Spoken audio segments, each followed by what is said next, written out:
Sejam bem-vindos ao nosso curso de Termodinâmica Clássica. Essa é a aula número 3. Nessa aula, nós descreveremos o termo atrativo do potencial de Lennard-Jones, então, o termo C6, que aparece na equação da energia potencial de Lennard-Jones, e vamos obter uma expressão para o segundo coeficiente virial, B2V, relacionando esse coeficiente com propriedades moleculares. Então, vamos começar revisando a expressão para a energia potencial de Lennard-Jones. Então, nós temos dois termos, né? Um termo repulsivo. Então, vamos começar revisando a expressão para a energia potencial de Lennard-Jones. Então, essa expressão, ela apresenta dois termos, um termo atrativo, negativo. Então, nesse caso, a atração está relacionada com R na menos 6. Então, num gráfico de U de R por R, essa região é a região relacionada com o termo atrativo. E nós temos um termo repulsivo relacionado com R na 12, 1 sobre R na 12. Então, a gente tem dois fatores importantes embutidos dentro da equação de Lennard-Jones. Então, para longas distâncias, atração, e para curtas distâncias, repulsão. Então, o que nos interessa neste momento é descrever o que está por trás do termo C6, da parte atrativa do potencial de Lennard-Jones. Então, quais são as principais interações, forças de atração existentes entre as moléculas de um gás, que são responsáveis pelo gás se desviar da idealidade e responsável pelo gás condensar. Então, nós temos dipolo induzido e forças de dispersão ou London.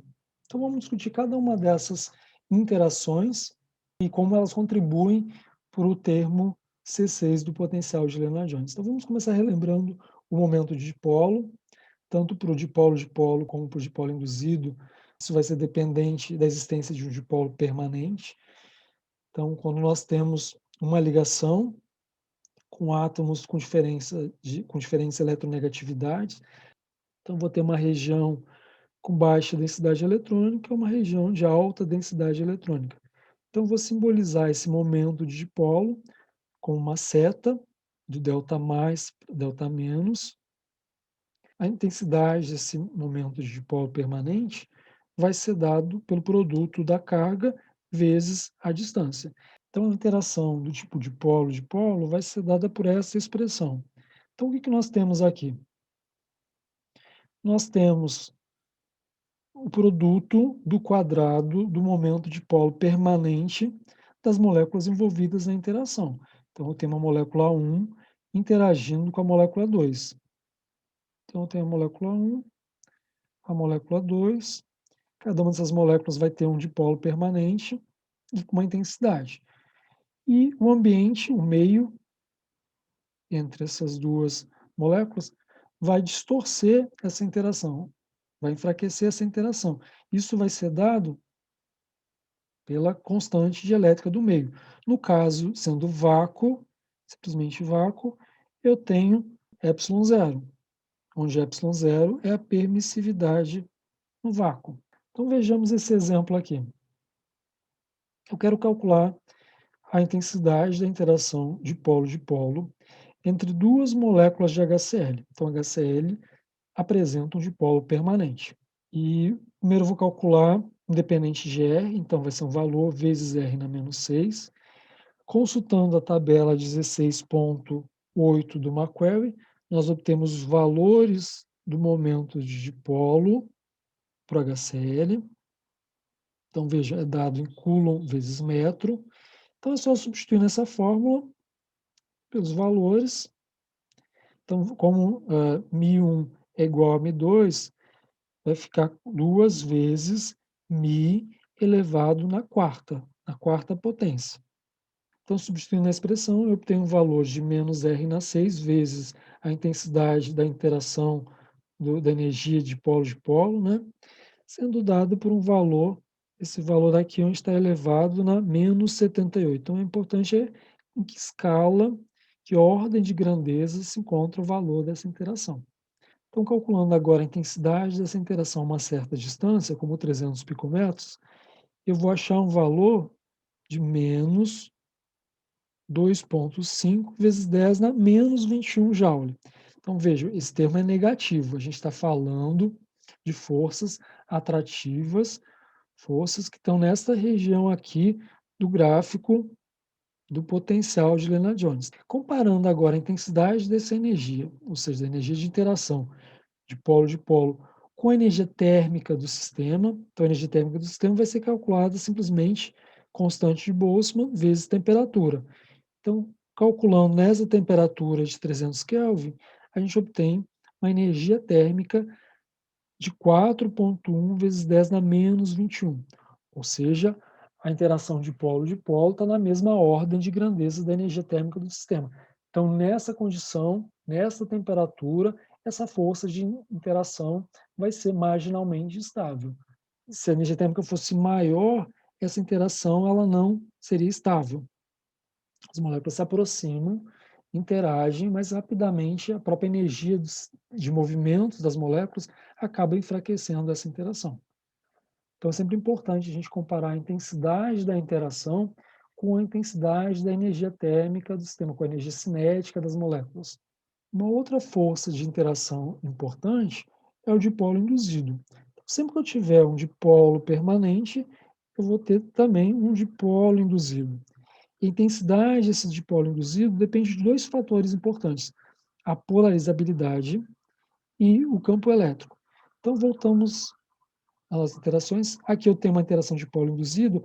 Esta molécula tem um dipolo permanente e essa molécula aqui vai ter uma distorção da nuvem eletrônica causada pela presença desse dipolo permanente.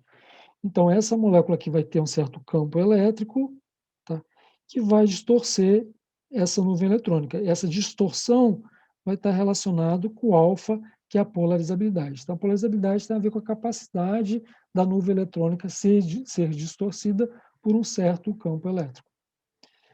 Então, eu vou ter um dipolo induzido relacionado com alfa e relacionado com a intensidade do campo elétrico. Então, essa polarizabilidade vai estar relacionada com a capacidade da molécula em formar dipolos instantâneos. Então, quanto mais facilmente a nuvem eletrônica for distorcida, mais facilmente ela forma esse dipolo induzido ou instantâneo. E essa polarizabilidade ela vai depender do tamanho do átomo da molécula. Quanto maior for a molécula, mais os elétrons vão estar afastados do núcleo, mais facilmente você consegue distorcer a nuvem eletrônica na presença de um campo elétrico.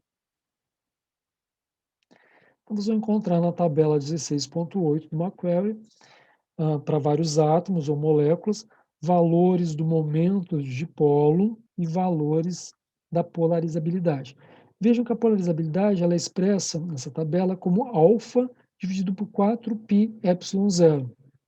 Neste caso, a unidade passa a ser metro cúbico, é o que nós chamamos de volume de polarizabilidade. Então, é muito mais útil trabalhar com esse termo.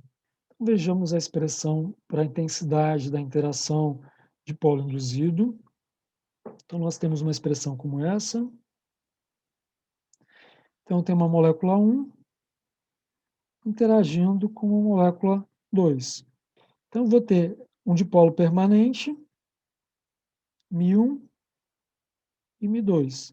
Então, a molécula 1 esse dipolo permanente vai ter um campo elétrico, então ele vai distorcer a nuvem eletrônica da molécula 2 e produzir um dipolo induzido. Isso vai depender da polarizabilidade da molécula 2. Por isso eu tenho um produto de μ1 elevado ao quadrado vezes alfa 2. E a mesma coisa em relação ao momento de dipolo permanente da molécula 2, causando um dipolo induzido na molécula 1. Então, para moléculas idênticas, eu acabo tendo uma expressão simples, como essa. Então, vai ficar 2μ ao quadrado, dividido por 4πε0, um dos 4πε0 que aparece aqui no denominador, lembra que é elevado ao quadrado, eu posso passar para cima, então eu tenho alfa dividido por 4πε0, que é o volume de polarizabilidade que a gente observa na tabela 16.8. Muito bem, então calculando novamente agora para 2 moléculas de HCl. Então lembrando, para ter dipolo induzido, eu tenho que ter, antes de mais nada, dipolo permanente. Então, HCl tem dipolo permanente, então também vai ter interações causadas pelo dipolo induzido. Então, substituindo os valores de alfa, 4πε0 por HCl, que a gente encontra aqui na tabela, conheço o valor de momento de polo permanente do HCl, então substituindo eu tenho este valor calculado, agora, independente de R, 10 elevado na menos 79. Então, já reparem, em relação ao cálculo anterior, que essa interação é mais fraca. Ela corresponde a mais ou menos a 30% do que foi obtido para a interação de polo-dipolo. E, por fim, nós temos as forças de dispersão ou London. Então, esse tipo de interação está relacionado com a presença de dipolos temporários. Então, isso é descrito pela mecânica quântica e são interações que sempre vão existir. Então, os átomos ou moléculas se aproximando a uma certa distância, vai ocorrer uma distorção da nuvem eletrônica, a gente pode ver aqui pelo desenho. Então, eu tenho dois átomos, tem os núcleos com os prótons, os elétrons, e à medida que vão se aproximando, chegando a uma certa distância, você passa a ter interação próton com elétrons. Veja que tem uma distorção aqui da nuvem eletrônica e formando esses dipolos temporários. Então, veja a expressão para forças de dispersão. Então, veja a expressão para forças de dispersão. Eu não tenho mais o termo para momento de dipolo. Eu tenho o termo para energia de ionização dos átomos, né, envolvidos na interação, e tenho polarizabilidade, produto das polarizabilidades. Então, vamos agora calcular a interação por forças de dispersão, novamente para duas moléculas de HCl. Então, agora eu vou novamente na tabela de 6.8, onde eu encontro os valores de energia de ionização. Vou pegar aqui a energia de ionização do HCl, o volume de polarizabilidade. Eu não preciso mais, para calcular força de dispersão, não preciso do momento de dipolo. Então, substituindo na expressão, eu chego a este valor independente de R, este valor para força de dispersão. Então, a gente tem uma falsa impressão de achar que a interação de polo é sempre a mais intensa. Na verdade, para a maioria dos casos, a força de dispersão é a mais intensa. Então, aqui comparando duas moléculas de HCl, interação entre duas moléculas de HCl, nós vemos que as forças de dispersão são 6 vezes mais intensas do que as forças de polo e 20 vezes mais intensa que as forças envolvidas com dipolo induzido. Então, essa força de dispersão, ela é a grande responsável por fazer o gás desviar da idealidade, por fazer o gás condensar. Então, isso é mais ou menos algo geral. Nós encontramos um comportamento diferente quando a gente analisa moléculas com dipolo permanente muito intenso, como é o caso da água. Então, são poucas as exceções em relação a esse fato das forças de dispersão serem as forças predominantes, as mais intensas, na interação entre moléculas no estado gasoso. Lógico que a gente não pode comparar com interações do tipo ligação de hidrogênio, que ocorrem essas no estado líquido, ou com forças envolvidas no estado sólido. A gente está falando de gases. Então, em gases, guardem isso, forças de dispersão são as forças mais intensas, as que predominam, e em relação a dipolo e dipolo induzido, que são as grandes responsáveis pelo desvio da idealidade do gás e pela condensação do gás. Então, voltando ao potencial de Lennard-Jones, nossa ideia era entender o que está por trás desse termo atrativo, o que está por trás do termo C6. Então, para moléculas idênticas, nós temos essa expressão por termo C6. Um termo, dependendo da intensidade da interação de polo, um termo para interação de polo induzido e um termo para interação do tipo força de dispersão. Então, quais são as propriedades moleculares importantes nessas interações? O dipolo a polarizabilidade e a energia de ionização. Então, se a minha molécula tiver um dipolo permanente, ela vai ter essas três, esses três tipos de interação. Se as moléculas envolvidas na interação não tiverem um dipolo permanente, não vai existir forças do tipo dipolo-dipolo e não vai existir forças tipo dipolo induzido. Então, as únicas forças entre moléculas apolares ou moléculas sem dipolo permanente são forças de dispersão. Então, se eu estiver falando de gases como N2, O2, estiver falando de gás argônio, hélio, então eu não tenho dipolo permanente. Eu tenho polarizabilidade, eu tenho energia de ionização. Então, para esse tipo de molécula, o átomo, a única força de interação, então, seria responsável por fazer o gás se desviar da idealidade, por fazer essas moléculas sair do estado gasoso para o estado líquido, vão ser as forças de dispersão. Então, eu recomendo que vocês entrem nesse link do YouTube. Então, é uma simulação utilizando a expressão para o potencial de Lennard-Jones, onde se investiga o efeito da temperatura. Então, observar qual que é o efeito da temperatura sobre as forças de interação. As moléculas vão se aproximar ou se afastar mais, dependendo da temperatura. Então, qual que é a ideia? A ideia é eu ter uma expressão que descreva essa curva, U de R. Então, lembrando que a energia potencial dada pelo potencial de Lennard-Jones vai ter esses dois termos, o termo atrativo e o termo repulsivo. O que nos interessa mais é essa parte aqui, a parte atrativa, então preciso descrever isso. Se eu conseguir descrever isso, eu posso relacionar o meu U de R com o meu B2V. Então essa é a ideia. Conhecendo a expressão para U de R, eu através daquela integral posso calcular o meu B2V. Então, a gente vai começar simplificando este modelo para entender a relação entre o U de R e o B2V. Então, a gente vai começar com um caso que é simplesmente o modelo de esferas rígidas, ou seja, meu U de R ele é igual a zero até este ponto, até este valor de R, e quando chega neste valor, ou valores menores do que esse R, minha energia vai a infinito. Então, eu crio uma barreira de energia.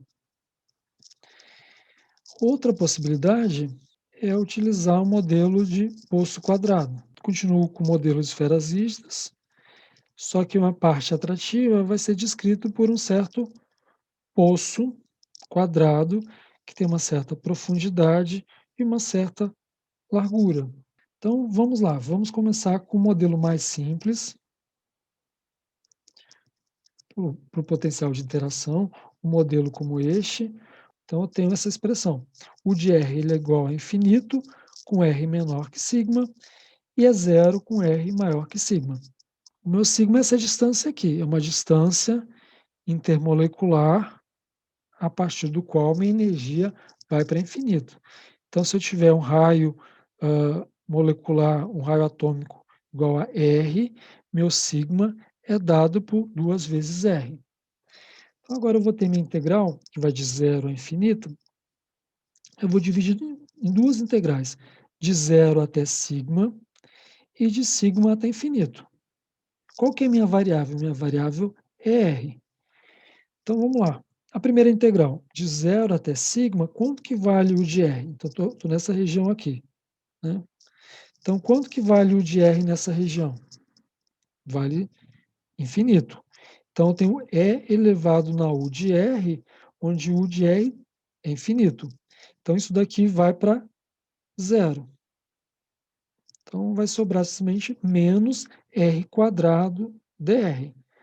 Já a segunda integral vai de infinito até sigma.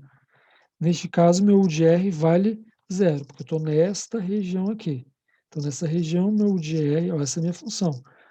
Meu U de R vale zero.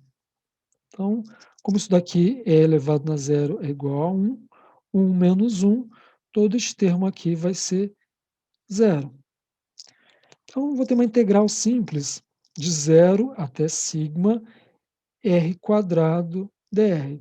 Isso vai me dar uma expressão para B2V igual a 2π sigma ao cubo Na sobre 3.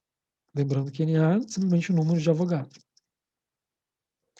Então, este é o modelo, lembre-se sempre disso, esse é o modelo que utiliza a esfera rígida para o termo, repulsivo, tá? E é zero para o termo atrativo. Quando que isso vai ser útil?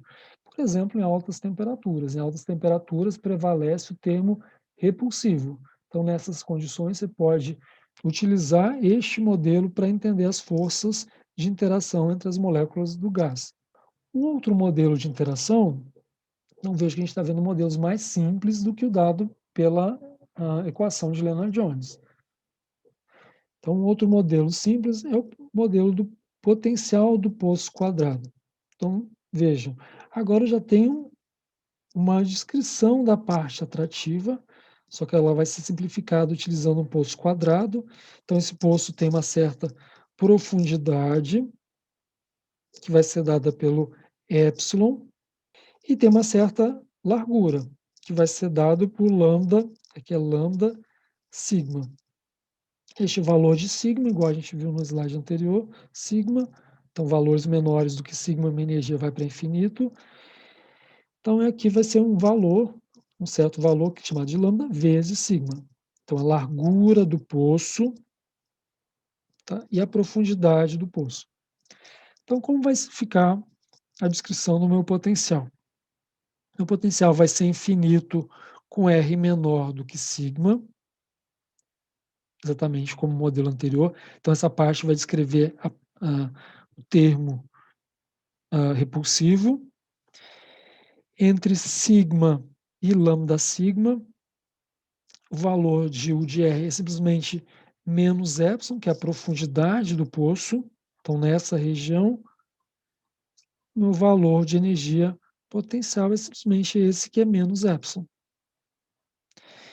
E valores maiores do que lambda sigma é zero. Então, agora eu vou dividir essa integral em 3 regiões, em 3 integrais. Então, de 0 até sigma, de 0 até sigma, que é exatamente a integral anterior. Eu vou agora de sigma até lambda sigma, ou seja, estou dentro da parte atrativa do meu poço quadrado. E a última integral é de lambda sigma até infinito, que é essa região aqui. Que a gente já sabe que eu tenho, vai ser zero, então essa integral toda vai desaparecer. Era zero é 1, menos 1 dá zero. Então, agora substituindo, a primeira integral a gente já sabe a expressão, exatamente igual à expressão anterior. A segunda integral, agora onde aparece U de R menos U de R, eu vou substituir por, que é essa região aqui, por menos, ó, por menos epsilon. Então vai ficar U de R é igual a epsilon, que é o que aparece aqui, ó.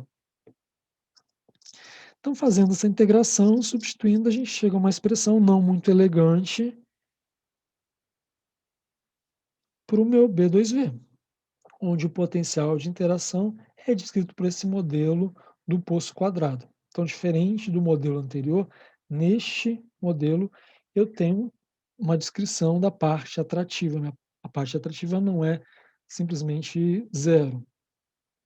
Então, nesse exemplo, eu estou utilizando o gás nitrogênio e vou calcular o segundo coeficiente virial utilizando esse modelo do poço quadrado. Então, vou comparar com dados experimentais, que são os círculos. Então, esses círculos aqui sólidos são meus dados experimentais. E a curva que aparece aqui são meus dados teóricos. Então, vejo que para essa situação, nessa faixa de temperatura, o modelo do poço quadrado descreve com bastante qualidade, com bastante precisão, o comportamento do B2V em função de temperatura. Então, voltando ao potencial de Lennard-Jones, nós vamos agora utilizar este termo aqui para a parte atrativa, enquanto que a parte repulsiva, ao invés de utilizar o C12 e R na 12, eu vou utilizar o modelo esfera rígida. Ou seja, tem uma barreira de energia neste ponto aqui. Então, valores menores do que sigma, minha energia vai para infinito, valores maiores do que sigma, minha energia, meu potencial é descrito por este termo atrativo menos C6R na 6, ou seja, tem uma dependência de 1 sobre R na 6. Vou utilizar o potencial atrativo de Lennard-Jones. Então, utilizando o modelo de esferas rígidas para o termo repulsivo, então não vou utilizar o C12 R na 12 sobre R na 12, eu vou utilizar simplesmente R menor do que sigma U de R infinito. Então, essa aqui é a parte repulsiva. Então, bom vocês lembrarem que então, a gente está utilizando esferas rígidas, enquanto que a parte atrativa vai estar relacionado com menos C6R na 6. Então, vamos substituir isso na integral. Então, a primeira parte é de 0 até 5, que a gente já conhece a integral. Então, vai ficar menos R quadrado dr. E a segunda parte de sigma até infinito. Então, agora eu vou substituir onde aparece U de R, na verdade aparece menos U de R, eu vou substituir pelo quê? Menos C6R na 6, que é o que está aqui. E vai ficar dividido por KBT. Muito bem, como é que eu vou integrar então essa função? Então a minha variável aqui é R. Então para isso eu vou utilizar uma expansão. Uma expansão como essa. E na x pode ser descrito como 1 mais x ao quadrado 2 fatorial, mais x ao cubo 3 fatorial e assim por diante. Então quem é o meu x? Meu x é tudo que aparece aqui. Então esse é meu x. Então vamos lá. A primeira parte da integral a gente já conhece, 4π, sigma ao cubo, NA sobre 3. A segunda parte, então vai ser o E na x. 1, o 1 que aparece aqui, então vou substituir, ele vai cortar, ele é positivo, vai cortar com este menos 1, mais x. Então, o C6 KBT sai da integral, porque minha variável aqui é R, não está sendo modificada a temperatura, então sai tudo da integral. Então fica na frente NA vezes C6 dividido por KBT. E eu vou integrar de sigma até infinito R na 2, que é o que já estava aqui, né? Agora dividido por R na 6. Ou seja, minha integral é a integral de sigma até infinito 1 sobre R na 4 dr. E os outros termos? Então, porque isso é o meu x.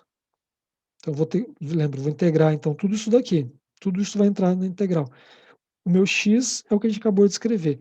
X ao quadrado sobre 2 fatorial, quando eu elevar o R na 6 ao quadrado, esse termo vai ficar muito pequeno, esse termo vai ficar muito pequeno comparado com o x.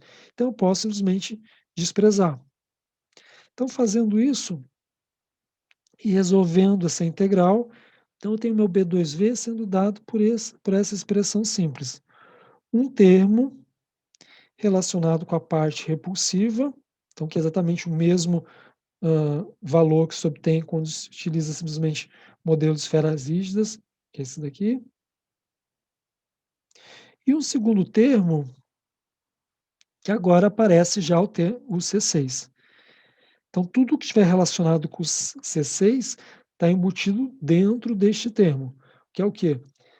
Momento de polo, polarizabilidade, energia de ionização, todas aquelas forças que a gente discutiu, de polo induzido, força de suspensão, vão estar embutidas dentro deste termo.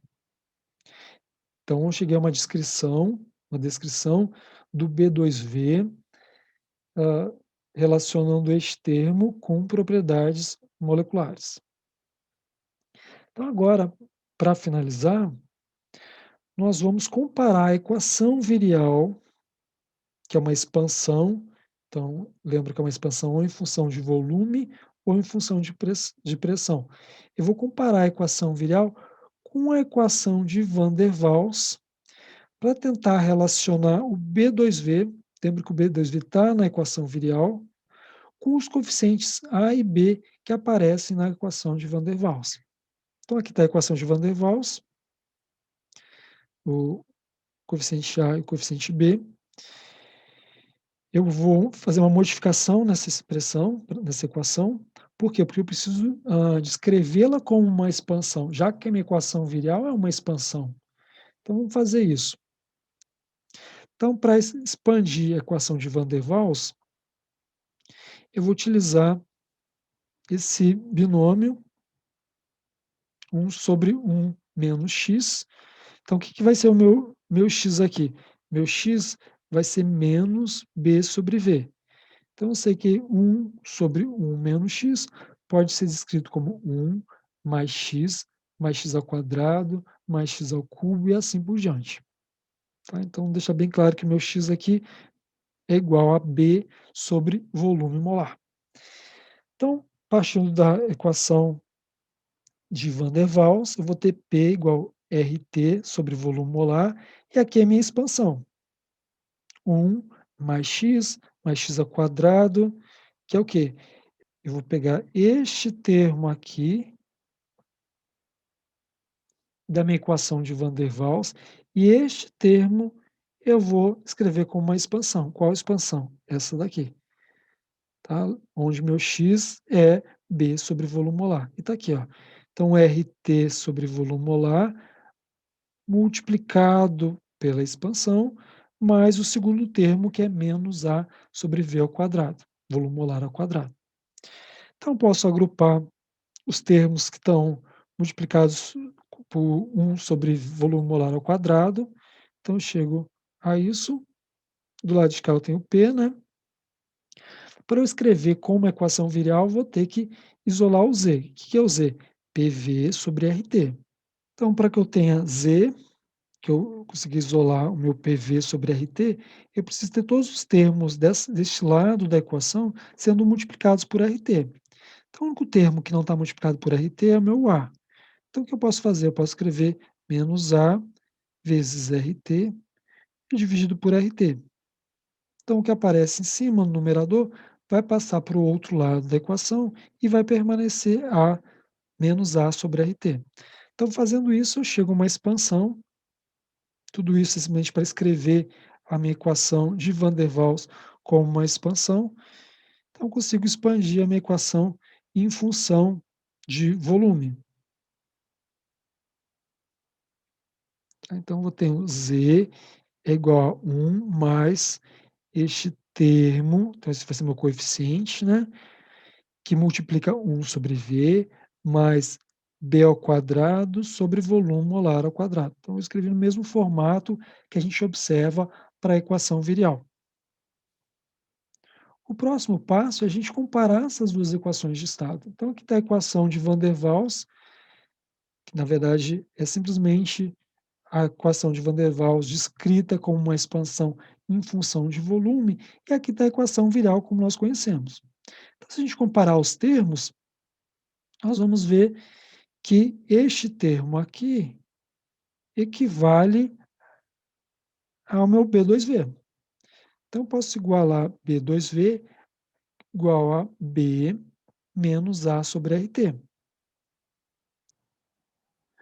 Então, agora nós temos uma expressão para o B2V que se relaciona com o coeficiente A e B de Van der Waals, e conhecemos também a relação entre o B2V e propriedades moleculares contidas dentro do termo C6. Então, essa expressão aqui foi obtida utilizando o termo atrativo de Lennard-Jones e considerando para o termo repulsivo o modelo de esferas rígidas.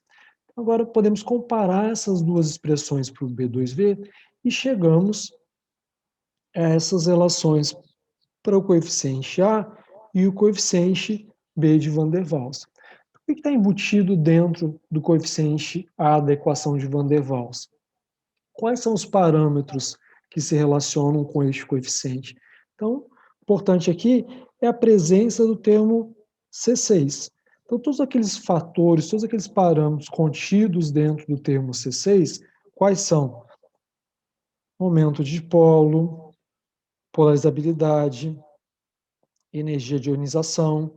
Lembrando que polarizabilidade está relacionada com o tamanho da molécula. Então, todos esses parâmetros vão interferir no termo C6 e consequentemente, no coeficiente A de Van der Waals. Já o termo B está relacionado simplesmente com o sigma. O que é sigma? Sigma é igual a 2R. Então, o B está, por sua vez, relacionado com o tamanho molecular. Então, lembrem-se disso. Todos aqueles parâmetros embutidos dentro do termo C6 vão influenciar diretamente o coeficiente A, mas não vão ter impacto sobre o coeficiente B.